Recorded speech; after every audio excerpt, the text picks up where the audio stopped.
Le Vortex va bientôt sortir de terre. Les travaux ont été lancés aujourd'hui sur le site des Hautes Écoles dans l'ouest lausannois.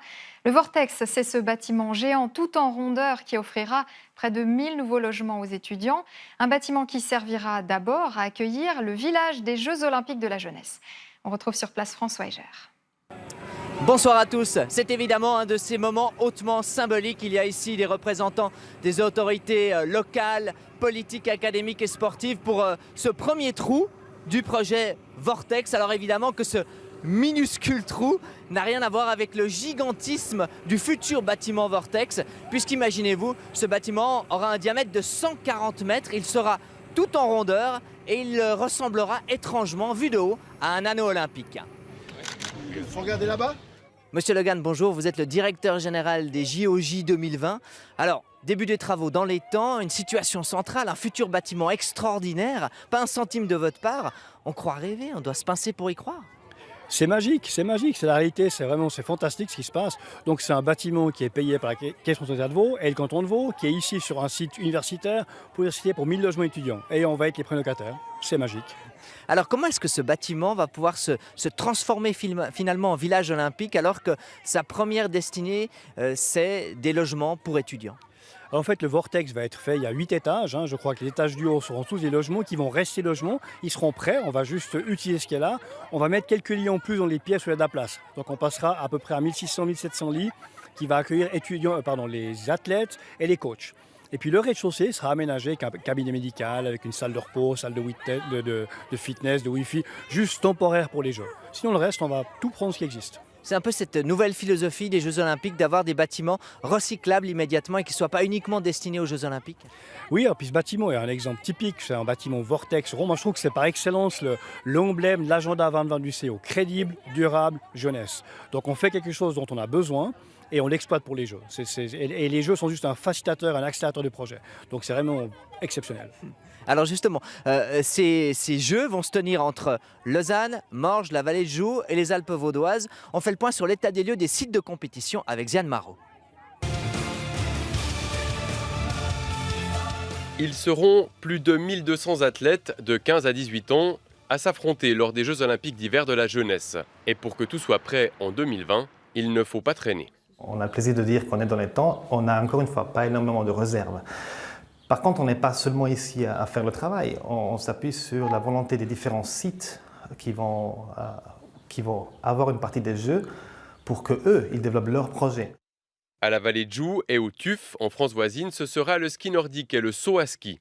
À Lausanne et à Morges, les sports de glace, hockey, patinage artistique et curling. Dans les Alpes vaudoises, ski alpin et snowboard. Enfin, à Saint-Moritz, le bobsleigh et la luge. Depuis ici, on accompagne différents sites qui ont différents projets, différentes visions, et on les accompagne dans le travail de conception, de planification et puis de réalisation. On profite des fois d'avoir les Jeux pour pouvoir lancer un projet pour une région, pour un héritage à long terme. La plus grosse construction, c'est le centre de glace de Malais à Lausanne.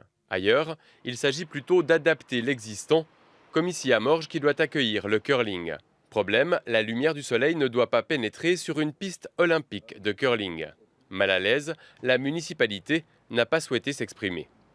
Il faudrait donc complètement obscurcir le bâtiment, isoler, déshumidifier l'air, installer un chauffage pour le public, une facture à plusieurs centaines de milliers de francs. La grande question, c'est qui va payer ? Morges est encore en train d'essayer de comprendre comment insérer les Jeux Olympiques de la jeunesse dans leur planification, dans leur projet à long terme, dans la vision de développement de la ville de Morges. À Lausanne, la petite équipe de 8 personnes qui travaillent sur les Jeux va doubler l'an prochain et atteindre à terme 65 personnes.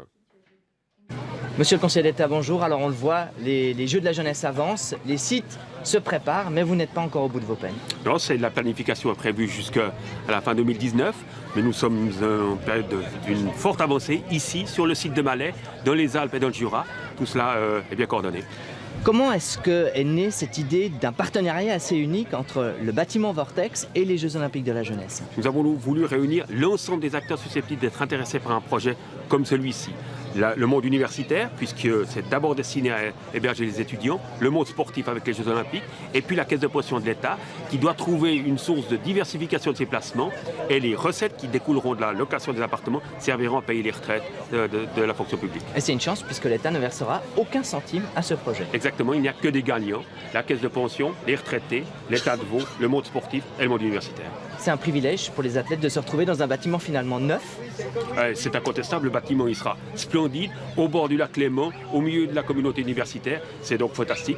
Mais c'est un bâtiment qui s'inscrit de notre volonté affirmée d'avoir des Jeux Olympiques responsables et durables dans l'héritage qu'ils laisseront.